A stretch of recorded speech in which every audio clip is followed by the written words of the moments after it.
All right, guys, welcome back to chapter 5.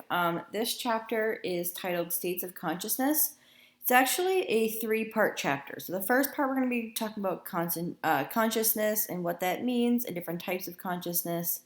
Then, we're going to move on to sleep, which is an altered form of consciousness, just one that we don't usually think of. Now, we're going to talk about a whole lot about sleep. And then in the third section, we're going to be talking about drugs. So, altered states of consciousness using um, drugs and other, pharmacological agents to change consciousness. Okay, so of course, our gateway questions. These are from the textbook. And so, our first question here is, what is consciousness? It's a word that's thrown around a lot in popular media as well as in psychology. But what we're referring to is the mental awareness of sensations and perceptions of external events, so things that are going on around us in the world, as well as our self-awareness of internal events, so things that are happening in our head, and then knowing the difference between these things. This can include thoughts, memories, and feelings about experiences and the self. So certain times you may feel really in the moment. You may participate in a really deeply moving event. Maybe if you're running in a track competition, you're gonna feel really in the moment. You're not gonna be worrying about your history homework, hopefully, while you're running a 100-meter dash or something like that. Maybe you're doing some sort of performance. You're gonna be really in the moment, and it'll be a deeply moving experience. And you also know that what you're experiencing is real, and that the things in your head may be real, but they may not be real. And you can tell the difference. Our own perception of introspective experience is subjective. So when we're thinking about things, what's happening in our own head is it's specific to yourself. It's an individual thing, and we may or may not make correct judgments about things that are happening in the world because of that subjectivity. So you may perceive something that's maybe not exactly the way it really is in real life, just based off your biases or prejudices or your previous experiences. So we're going to be looking at in this chapter how consciousness is moderated and then why you're conscious. And when we're talking about consciousness, we have to understand that this isn't just, scientists asking people just random questions or surveys. They're oftentimes using objective measurements of brain activity and looking at people's behavior to understand consciousness. So if you think back to chapter 2, we have all these different types of brain imaging techniques that we can use to see brain activity patterns. And scientists who study consciousness use these patterns in order to determine the different type of consciousness that the person may be experiencing. So there can be some disorders of consciousness, but for the most part, we spend most of our time in what's called waking consciousness. This is when we have a state of clear and organized alertness. Hopefully, you're somewhere in the realm of waking consciousness right now. So we know that everything we see and feel is real and that you're responsive to external stimuli. So someone says your name, you can respond to them. You also know that you're not living in a dream or you're not daydreaming right now. That'd be kind of weird to daydream about my voice. That'd be very sad for you. I'm sorry. But after brain damage may occur, we can have what's called a disorder of consciousness. So the most common of these is a coma. This is a total state of unresponsiveness. The person kind of looks like they're asleep, but they otherwise have normal responses. Their pupils respond to bright light. They may flinch in response to a painful stimuli, usually like a poke to the bottom of their foot. They are just completely unalert. They look like they're sleeping, but they can't be woken up. There's also what we call brain dead or persistent vegetative state. This is a longer term waking state without any signs of consciousness. So the person's eyes are open. They may even look around a little bit, but there's no activity that's happening in their higher areas of consciousness or alertness. So any part of the cerebral cortex is not going to be functioning. They may have some brainstem functioning, but they're not going to have functioning Oh, excuse me, in their higher processing areas. So this person is, you probably have heard that term before. They're vegetable or they're brain dead. And what that means is that they are alive and they may be having some basic functionality, like they breathe on their own, their heart rate's working, like basic things like that are stable, but they don't have any thought process behind that.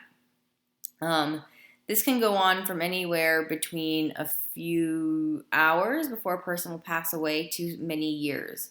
To survive for many years, obviously they're not going to be eating, so they have to be given artificial nutrition in order to live.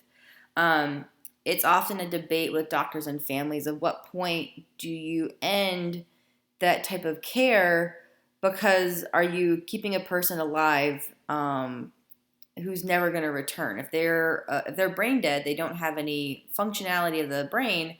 They're not going to wake up and be back to the person that they were before. They're dead essentially as far as their consciousness is concerned. So there have been a lot of legal cases where one family member wants to keep the person alive, the other person wants them to pass, and they've had to go through protracted legal battles in order to determine who gets to make that decision.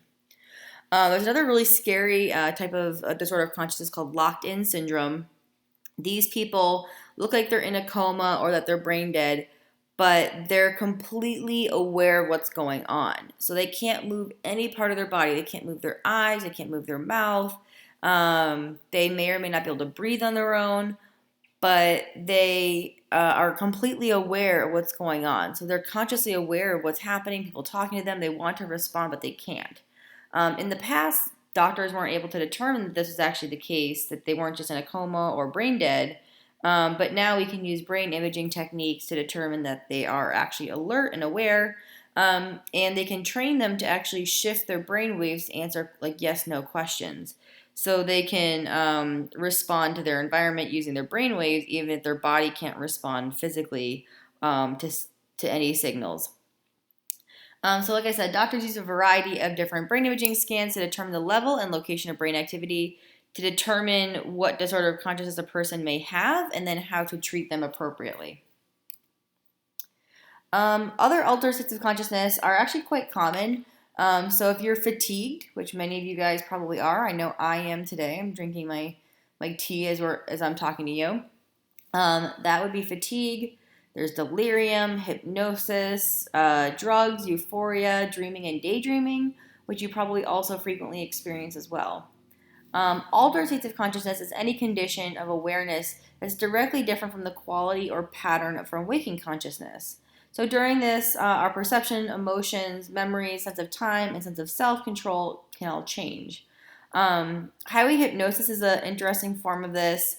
That's when you're driving down the highway, and if you're not driving yet yourself, especially on the highway, you probably haven't experienced this, but this happens to drivers when they're driving on monotonous roads, and it's like their vision kind of becomes more tunnel-like, so they can't see the peripheral as well, and like the flashing dotted lines on the road just kind of like blend together, and it's almost like they can't pull their eyes away, but then at the same time they're also fatigued and they're maybe falling asleep at that point. It's quite scary and dangerous, and if you ever sense that, pull over, take a break, take a nap, move around a little bit, and hopefully that will stop, because it's very dangerous. And that just causes a monotonous stimulation. You're just seeing the same patterns over and over again. Your brain just kind of gives up after a while. All right, so within cultures, altered state of consciousness can actually have important roles. So Native Americans use sweat lodges. They'll heat up a room or a tent or wigwam. They'll fill it with steam, smoke, burning herbs, such as sage, get it really hot. It's like a steam room, like a sauna. And then they'll open up the door to the tent or the room, and it will allow cold air to rush in. You get this like tingly sensation all over your body.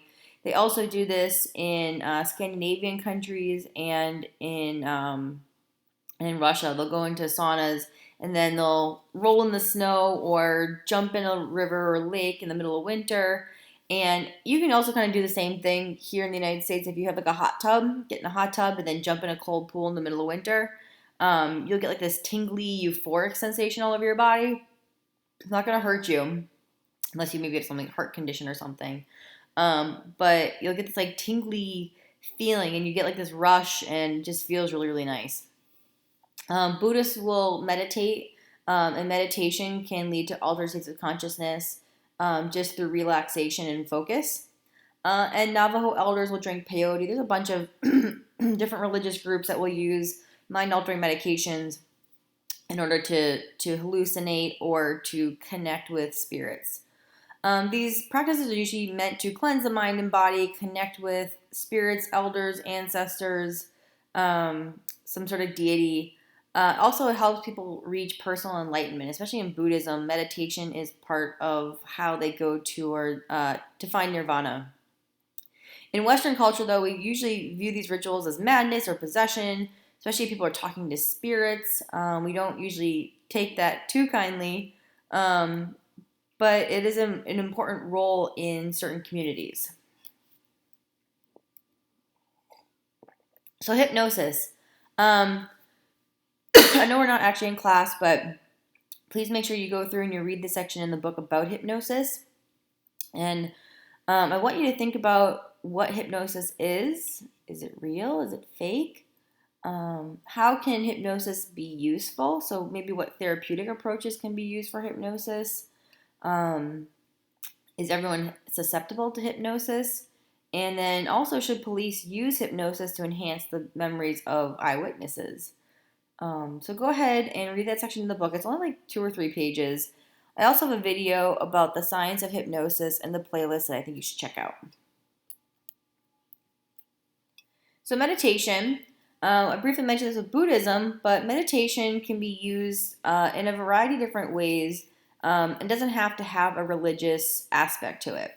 So meditation is a mental exercise for producing relaxation or heightened awareness, depending on how it's used. It helps focus attention and it will interrupt the flow of thoughts and worries. People who meditate regularly report reduced stress and physical tension and anxiety. And we actually do see changes in frontal lobe activity. So it's not just something that we think we're doing, we're actually shifting the brain waves in the frontal lobe. There are 2 major forms of meditation, the first of which is called concentrated meditation. That's typically what you see in Buddhism. That's when people will attend to a single thought, object, or breathing. They may use the mantra Om. So Om, things like that you feel like that kind of that deep vibration sensation. Maybe they'll look at a candle or they'll fixate on a poem or some sort of idea for a long period of time and try to quiet the brain that way. Mindfulness meditation is based more on widening attention to become aware of everything that's experienced and in that given moment. And that can happen while you're sitting quietly in one spot. It can happen while you're doing a repetitive activity. It can also be done during exercise, like walking, running, swimming, and things like that. And the whole purpose is to have this open, non-judgmental awareness of what's happening in your body and in the environment around you, and just focusing on being in that moment and being very present. So how to perform concentrated meditation. So first, find a place where you can sit quietly, comfortably, and focus on some external object or some internal stimulus. So breathing is really common. So focus on the breathing, maybe coming into your nose and out through your mouth, or humming a tone. You can also use the repetition of a mantra, so something you say silently in your head. So smooth words like Om are really popular. They're easily repeated, but you could also use a poem or prayer. If you're Catholic and like you've done the rosary, that's kind of a concentrated meditation. So you're saying the Hail Mary a certain number of times as you go around the rosary. You also need to make sure that you return and refocus your attention as often as needed back to the mantra as soon as your mind begins to kind of stray away. This is oftentimes called monkey mind. So if you think about your mind as a little monkey trying to get into trouble and bouncing around to different places, if you can focus yourself in and concentrate on your mantra, your mind still may flit off here and there. You just have to keep bringing it back over and over again until it begins to calm down. So you can calm that monkey mind over time. When we do meditation, we see what's called a relaxation response. So this is a pattern of internal bodily changes that occurs at times of relaxation, and it will calm that sympathetic fight or flight response. This is really good to use as a stress control technique. So if you're really feeling stressed out, try to do like maybe 2 to 5 minutes of concentrated meditation. We see a lot of physical benefits of meditation. We see lowered heart rates, blood pressure, and muscle tension. It also helps foster well being and mental skills such as concentration, clarity, and calmness. It can also aid disorders such as insomnia and excessive anxiety, which I'm sure a lot of you guys experience. And we see lower aggression and reduced psychoactive drug use in people who do concentrated meditation for therapeutic approaches. All right, so this is kind of cool. You can go to special facilities and use what's called a tranquility tank or a sensory deprivation tank. There's a couple of these all in South Florida. There's one in Deerfield Beach. There's one in Delray. I'm sure there's Palm Beach, Fort Lauderdale. They're all over. And what these places have is it's like this big pod, and it's filled with about 12 inches of water. And they pour in, I think it's like 1,000 pounds of salt, like it's a ton of salt. And what the salt does is that it makes the water buoyant so that you don't have to struggle to stay afloat. You really just kind of sit right on top. And then the pod that you're floating in, you close the top and it's pitch black. There's no sound, there's no light, and you're not feeling anything on your body because you're not touching the bottom. You're just floating in the water, and the water's been heated to your body temperature. So, because your brain is not getting any outside sensory information, it will begin to relax and it searches inside for sensations. When people do this, they see a really strong relaxation response, and even if they do it just for a short duration, we see drops in blood pressure, muscle tension, and chronic pain. They become more open to suggestion. It can help interrupt habitual behaviors such as smoking and things like that. And it can be used to stimulate creative thinking, music, and sports performance.